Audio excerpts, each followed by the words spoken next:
నిన్న social media అంతా కూడా చాలా బిజీగా ఉంది. 'ప్రవస్థి' అనే singer, my dear sister, she has come up with one video. తను 'పాడుతా తీయగా'లో ఏం ఫీల్ అయింది అని ఒక వీడియో పెట్టింది. ఫస్ట్ ఆఫ్ ఆల్ మనలో ఎంతమందికి అంత మెచ్యూరిటీ ఉంది to understand that is one side of the story. ఏ స్టోరీకైనా 2 సైడ్స్ ఉంటాయి. అండ్ ఆ సెకండ్ సైడ్ అనేది మనం చూడకుండా, అసలు అటు టచ్ కూడా చేయకుండా, ఇష్టం వచ్చినట్టు మనకు తగ్గినట్టు మనం రాసేసుకొని యూట్యూబ్ ఛానల్స్‌లో తన వీడియో ఎక్స్‌ప్రెస్ చేసి ఒక వీడియో పెడితే 100 వీడియోలు ఔట్ ఆఫ్ ప్రపోర్షన్ ఎళ్లి ఇష్టం వచ్చినట్టు రాసుకొని, తన ప్రమేయం లేకుండా కూడా చాలా థంబ్‌నెయిల్స్ అవి ఇవి పెట్టి చేస్తున్నారు. How fair is this? Point number 1. చాలా ఇయర్స్ ఆఫ్ ఎక్స్‌పీరియన్స్ కావాలి to understand how industry works, how opportunities work, how things work, how the world works. ఇవన్నీ తెలుసుకోవడానికి చాలా ఎక్స్‌పీరియన్స్ కావాలి. ఇనీషియల్ స్టేజెస్‌లో అసలు ఏమీ ఫేస్ చేయకుండా పైకొచ్చేసిన వాళ్ళు ఎవరున్నారు, ఎంతమంది ఉన్నారు అనేది నాకు తెలీదు. Because every great story that I have heard of every great musician or a singer or anybody has always started with hardships. వాళ్ళు కష్టపడి, కింద పడి, మీద పడి అంత గో త్రూ అయ్యే పైకొచ్చిన వాళ్ళు. Nobody is an exception. అందరూ కష్టపడి పైకొచ్చిన వాళ్ళే. అందరూ they have gone through so many hardships in the beginning of their stages, including the judges that she has mentioned in the video. వాళ్ళు కూడా పైకొచ్చిన వాళ్ళే, నిల్చున్నారు గట్టిగా అన్నిటి త్రూగా. వాళ్ళ ఎక్స్పీరియన్స్, వాళ్ళ టాలెంట్, వాళ్ళ క్రియేటివిటీ ఇవన్నీ కూడా మనం చూసి ఇన్స్పైర్ అయి పెరిగిన వాళ్ళం. Taking out names like that because you had one experience with them in one show, I don't think it is right. I personally feel it is not right because in a way you are disrespecting the industry that you are working in. Also, reality show ki vellala vadda anedi it's a personal choice. Inka favoritism విషయానికి వస్తే, నేను నాకెవరైనా call చేసి నాకు ఒక male singer కావాలండి షోకి, మీతో పాటు ఒక యాంకర్ కావాలండి అంటే, నేను డెఫినెట్లీ నాకు క్లోజ్ అయ్యి నాకు ఫ్రెండ్స్ ఎవరైనా ఉంటే నేను వాళ్ళని మాత్రమే రిఫర్ చేస్తాను. I will not go for anybody beyond that.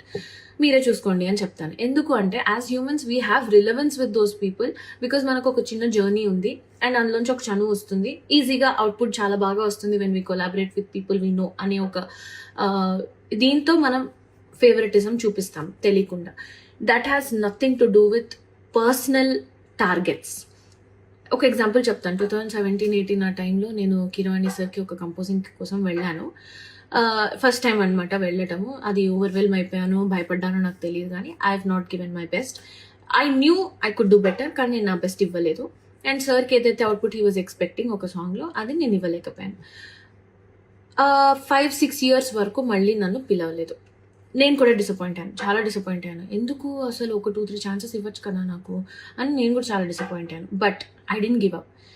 ఈ 5-6 years I have genuinely worked, అంటే సార్ దగ్గర కాదు, బయట genuinely worked, improved my talent, learn so many things, learn about how industry work, ఎలాంటి మైండ్ సెట్ ఉంటుంది మ్యూజిషియన్స్కి, ఇవన్నీ కూడా నేను దగ్గరుండి డే బై డే నేర్చుకుని వచ్చాను. 5-6 yearsలో కూడా I have created my own opportunities. డబ్బింగ్కి వెళ్ళేదాన్ని, సింగింగ్ చేసేదాన్ని, ట్రాక్స్ పాడేదాన్ని, కోరస్ పాడేదాన్ని, ఆర్జింగ్ చేసుకునేదాన్ని. All the opportunities I have created for myself. 5-6 years తర్వాత without any external influence, I got a call from Kirani sir saying that he wants to work on a song. నేను వెళ్ళాను. This time I did much better. Sir ఏదైతే output అనుకున్నారో that I could deliver. As simple as that. నాకు అర్థమైంది నా ఎక్స్పీరియన్స్లో ఏంటి అంటే, తెలియకుండా వీ ఓవర్సీ థింగ్స్. అంటే అమ్మో అని ఒక పెద్ద ఇది ఇచ్చేసుకుంటాం థింగ్స్కి, బట్ అక్కడ అంత ఉండదు. Especially at times like this we should calm down and look at the bigger picture here because it is never about people. It is about art, it is about music, it is about output. ఇవి పెద్ద విషయాలు మనకంటే కూడా.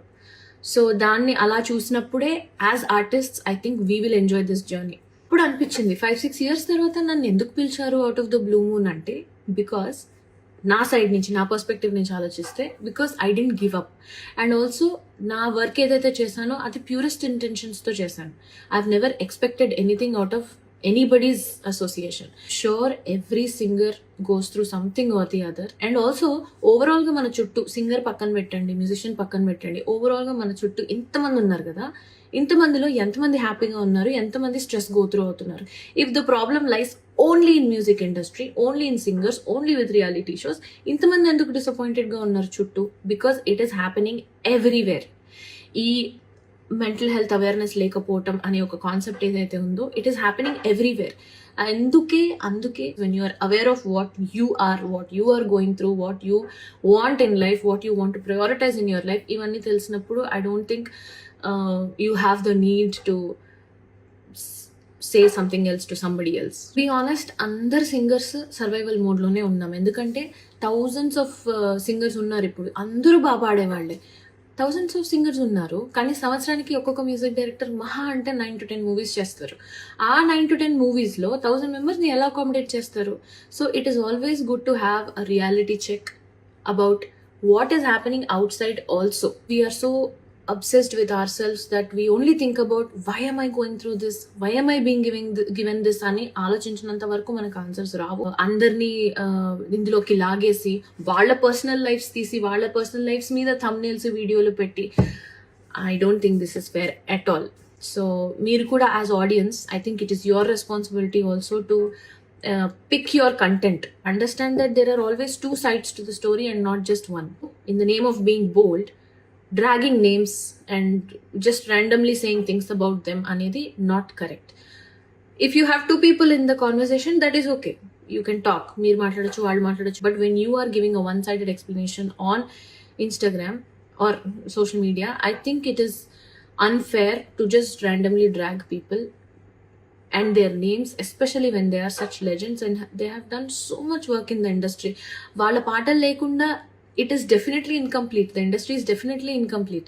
I think even my dear sister Pravasti will grow in life only when she tries to understand how this world works. And in my personal experience with MM Keeravani garu, I think he is an amazing man. He is very very humble and అందరినీ ఒకేలాగా చూస్తారు, ఈక్వల్గా చూస్తారు, respect ఇస్తారు. Have been working with him and I felt this was unfair, just unfair to drag him and చాకరీ చేస్తారు అని అన్నారు. అది వాళ్ళు అలా చెప్పారో లేదో నాకు తెలియదు, చెప్పుండరు అనుకుంటున్నాను. ఒకవేళ చెప్పుంటే కూడా I think that is the most favourite చాకరీ for any singer or every singer. Because వాళ్ళ దగ్గర, కిరవాణి గారు లాంటి వాళ్ళ దగ్గర నేర్చుకోవటానికి ఇంత ఉంటుంది. అండ్ ఎలాంటి చాకరీ ఉంటుంది?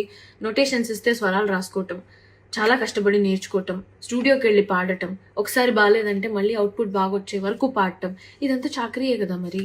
సో ఈ చాకరీ చేయడానికి ఏ సింగర్కి ఇష్టం ఉండదు? అందరికీ ఇష్టం ఉంటుంది. Because when you have an opportunity to learn so much from an amazing legend that is easily accessible to you. అసలు people forget the fact that he is easily accessible to you. అలాంటి పర్సన్ దగ్గర చాకరీ చేయడానికి నామోషి ఏంటి నాకు తెలియదు. If it is this kind of చాకరీ దట్ ఐమ్ టాకింగ్ అబౌట్.